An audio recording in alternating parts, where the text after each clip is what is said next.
নদীর ধারে ময়লা ফেলতে গিয়ে দিয়া হঠাৎ মাটির নিচে চকচকে কিছু দেখতে পেল। সে নিচু হয়ে সেটি তুলে নিল। একটি পুরনো রূপার আংটি। কৌতূহলবশত আংটিটি হাতে পড়তেই হালকা গরম হয়ে উঠল। আর হঠাৎ একটি কণ্ঠস্বর, তুমি যা চাইবে আমি তা পূরণ করব। দিয়া প্রথমে বিশ্বাস করল না। সে মুচকি হেসে বলল, আমাকে একটা সোনার গরু দাও। হঠাৎ চারদিকে ঝলকানি। তার সামনে সত্যি সত্যি দাঁড়িয়ে গেল এক সোনার গরু। দিয়া অবাক হয়ে গেল, কিন্তু সে নিজের জন্য কিছু চাইল না। সে চাইল গ্রামের গরিব মানুষের জন্য খাবার, টাকা আর কাপড়। দিন যেতে লাগল, গ্রামের মানুষ সুখে থাকতে শুরু করল। সবাই দিয়াকে ভালোবাসতে লাগল। কিন্তু এক লোভী মহিলা সবকিছু নজরে রাখছিল।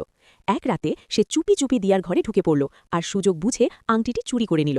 নিজের ঘরে গিয়ে সে হাসতে হাসতে বলল, আমাকে পৃথিবীর সবচেয়ে ধনী বানাও। হঠাৎ আংটিটা কাঁপতে শুরু করল।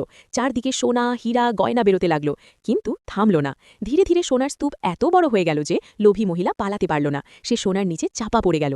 পরদিন সকালে দিয়া তার আংটি খুঁজে পেল না। সে চুপচাপ বসে কাঁদতে লাগল। তার চোখে শুধু একটাই কথা, আমি তো শুধু ভালো কাজ করতে চেয়েছিলাম।